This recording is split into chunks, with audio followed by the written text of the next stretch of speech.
For those of you that don't know me, don't worry yourself. That's overrated, isn't it? My name's Dave. Something I like to do every year in the run to Christmas or Easter is to reread the story myself, to remind myself what actually happened. I tend to think that Christmas and Easter are those stories that we know so well we've never read them. So I thought what we could do tonight, that would be a little bit of fun, would be to refresh our memory of what the story is, and I brought some cue cards along to help me. Some of you, I'll be honest, look like you're already counting down to me walking off again, and bless you for that, thank you. I find that quite encouraging. But let's start with cue card number 1. Does anyone know why I have this with me? I know it's a ring, yeah. It's not a doorbell though, but it is a ring. It's because... Just shout it out. We ain't got enough time for you to actually put your hand up and me see you. Shout it out. Why have we got a ring? Mary and Joseph were betrothed to be married, weren't they? Yes. Why have we got this? This is the angel Gabriel. Well done. It was cryptic, this one, wasn't it? It was a bit harder. Because the angel came to visit Mary to tell her what was going to happen. And she said, may everything you've said about me come true. For the older ones in the room, that's called consent. Why have I got this one? A dream, yes, because old men dream dreams. And so Joseph had a dream in which he was told exactly what was happening. Who's this? Oh, hang on, sorry, what? Not Herod, want the other one? Caesar Augustus sending everyone home. Yes, he's saying we need to go to your place of birth to register. Sorry, I'm dropping these like confetti. I thought Colin started it. I'm just joining in. What have we got this one? What's it say? It says house of bread. Well done. What's it say? It says Bethlehem. House of bread, if you didn't know. There you go. Why we got a sign saying this way to Bethlehem? It's where Joseph's familial home was, isn't it? And so they had to go back that way to register for the census. Goodbye, Bethlehem. I'll trip over you later. What did they find when they got to Bethlehem? No vacancies. There's no room at the inn. However, please inquire about future bookings, it says underneath. So who knows if that was necessary. No room at the inn. Good. So... not in a lovely, comfortable hospital bed, but somewhere else, in a stable, we have... Brilliant, thank you. Jesus is born. And he is, check this out, in a town called the House of Bread, a man who grows up to call himself the bread of life gets laid in what? A manger, which is just French for a food trough, isn't it? Yeah. Manger, prêt à manger? Yeah, no.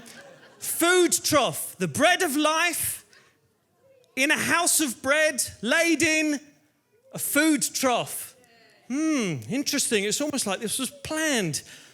Then, when that had happened, what next happened?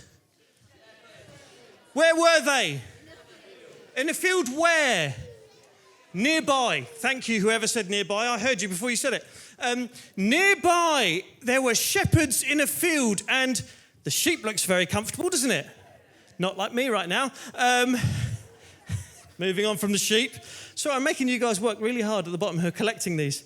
The shepherds were nearby and they had a visit from an angel and then a whole host of angels. Wow. I mean, one's a lot, isn't it? When you're used to none. And then a whole army of them. Wow. That must have been really impactful, if we should make up a word on the spot. And then, quite separate to those guys, we have this. What's this? And who saw this? The wise men. And where were the wise men? Far away in the east. So the shepherds were, very specifically, nearby, and the wise men were, thank you, and what did they bring with them? 3 gifts, gold, frankincense, and myrrh. Each one of those gifts has a meaning, doesn't it? Gold for a king, frankincense for a priest, and myrrh for death. It's an embalming thing, right? A spice to make it less stinky.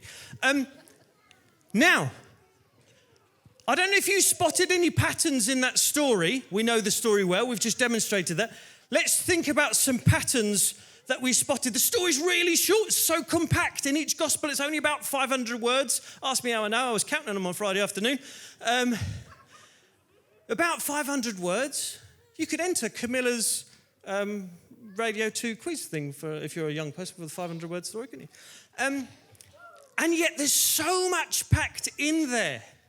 Let's just take two groups of people and let's play with some ideas with them. The shepherds where were they? Nearby. What are shepherds? Are they like really like celebrity superstar persons that like when they walk into the room everyone stands up and applauds? No. So they're quite nearby, quite low status people. Are they rich or poor? Relatively speaking, they're quite poor, bless them. They're lovely people, they're hardworking, they're used to being out in all the elements, so like I'm not knocking them, I'm just describing them. Near, probably a bit low status, probably a bit poor. Because they're nearby, I think they're also probably Jewish, ethnically. Now let's think about the other people who came. Who are the other people that came as visitors? The other named guests? Right, the wise men, the magi. The magi, you know, the root word for magi is the same as we get for magician and magic and all that sort of stuff. They were like probably like into dabbling with all sorts of science experiments and stuff. And they were searching the stars for meaning and answers. What did they see? They saw a riddle, didn't they? A riddle in the stars. And they followed it to try and find the answer to what they'd been looking for. I think they're friends with Bono. But they're different, aren't they? They're from far away. They're not from nearby, are they? No, Dave. They're from far away. Are they low status or high status? Are they the sort of people that can just walk into a city and all of a sudden the king asks them for a private audience? Yes, that's in the story too, isn't it? He asks for a private audience with them just because they've turned up. So they're from far away. They're high status. It didn't seem that they had a problem booking time off work or bringing expensive gifts. So I'm going to say that they were wealthy. Yeah? They look a lot like the opposites to the shepherds, don't they? Shepherds, nearby, low status, humble people, probably a bit poor, probably Jewish. These people, high status, wealthy, important, probably not Jewish. They're opposites. But what are they? What do they become? In the story, significantly, they both come together to gather around Jesus. Jesus is what brings them together, despite who they are, despite the fact that they appear to be opposites. They're brought together in Jesus. Who does that remind you of? Us. Here. Now. Because if it wasn't for Jesus, except for one row of people there, a couple of people there and a couple there, I wouldn't know any of you. Those are my family, by the way. Other than the rest of you, if it wasn't for Jesus, I wouldn't know you. How would I know you? I wouldn't. We here tonight have been brought together because of Jesus is at the center of what we're doing now, just like he was at the center of what they did then. The whole story is about things and people being brought together. Mary and Joseph, a couple being brought together, two individuals becoming one. The Spice Girls wrote a song about that. Heaven and earth are coming together as Jesus comes from heaven to earth to show the way. The rich and the poor come together. They're united in Jesus. You and me have come together, united in Jesus. Let's think of one other story that maps onto near, far, wherever you are. Not that one. Let's do another one. I remember a story about a father who had two sons. And one of them ran a far way away, and one of them stayed near. He was nearby, whilst his younger brother went far away. And I remember that in that story, The father missed his sons and the relationship with them, and in both cases, he went out to invite them in. In both cases, he runs out to meet the younger one when he sees he's come to his senses and he's coming back home. He invites him in. And in the case of the older brother who's got the hump and refuses to come in, what happens next? The father goes out to welcome him in and invite him in. Does he go in? Well, it's a little bit ambiguous. Read it for yourself, Luke 15. It's a little bit ambiguous as to whether he does or doesn't go in. You can read it either way or no way, and it's one of those stories that Jesus tells where, have you noticed that the characters have not got any names? Why have the characters not got names? I think it's sometimes to invite us to put our names in there and go, oh, goodness, I wonder who I am in the story. Let me give you a clue, you're not the father. You're one of the other sons, probably. Are you that guy that stays close by and says, Jesus, I've been close to you, or Father, I've been close to you my whole life. Everything I've ever done has been for you, but I still have a stinking relationship with you. Yeah, because I'm going to make you come out and meet me. Or are you the one that goes, I'm off skis.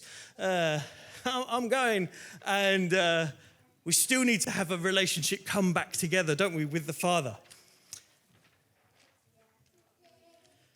So just like the Christmas story, people are brought back together in Christmas around Jesus. In the story with the father with two sons, they're brought around the Father's love, aren't they? The love of the Father is actually what gathers them together.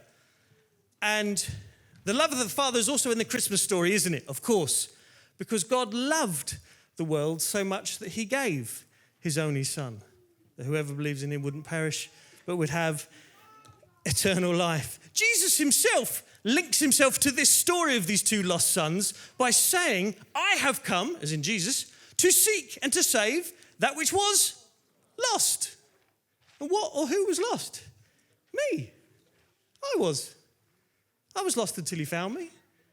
Because I can have lots of cool ideas and do things on my own, but that doesn't mean they're going to get me anywhere. I was lost. Some of you here tonight will go, yeah, Dave, I think I was lost too. And I think I got found too. I think I can appreciate that the idea of God rescuing me and pulling me in to the family and showing me his embrace and his love. And some of you tonight are going, no, Dave, I don't understand what you're talking about. And that's fine, because you can go and read the stories for yourself in Matthew and in Luke and ponder them. It says twice in the Christmas story that Mary pondered these things in her heart. It's fine to copy Mary sometimes and just go, Jesus, I want to ponder this in my heart. I want to think about this a little bit and see what it means. Let me give you three things that the shepherds and the wise men did, and then I'm going to hand back to Toby. Three things that they did. One was they heard a call. They heard, the shepherds saw angels, the wise men saw a star. In one sense, they heard a call. Us here tonight, we've heard a call. For you, the call, sadly, isn't an angel. It's an overweight, middle-aged, balding bloke. But, you know, you got what the budget permitted. You hear the call. The angels gave the call to the shepherds. The star gave the call, which was more of a riddle, wasn't it, to the wise men. They then did what? They go and see Jesus for themselves. What did I start by saying? I started by saying, read the story for yourself. Don't settle for being that person who, like me, often knows the story so well I don't read it. Go and read it. Start of Matthew, start of Luke. And then they make a response. Now the shepherds, wisely, and the wise men, understandably, both make a response, and their response is they come to Jesus and they worship him. Our response is up to us. You can hear the call tonight. You can investigate Jesus for yourself. The question is, what's our response to Jesus? It can be anything. It has to be heartfelt. Don't fake it. But it has to be heartfelt. What's our heartfelt response to Jesus? Hear the call. That could be me. It could be someone else. Investigate Jesus yourself. And then let's make a genuine response to him. While you're considering that, let's stand and let's sing.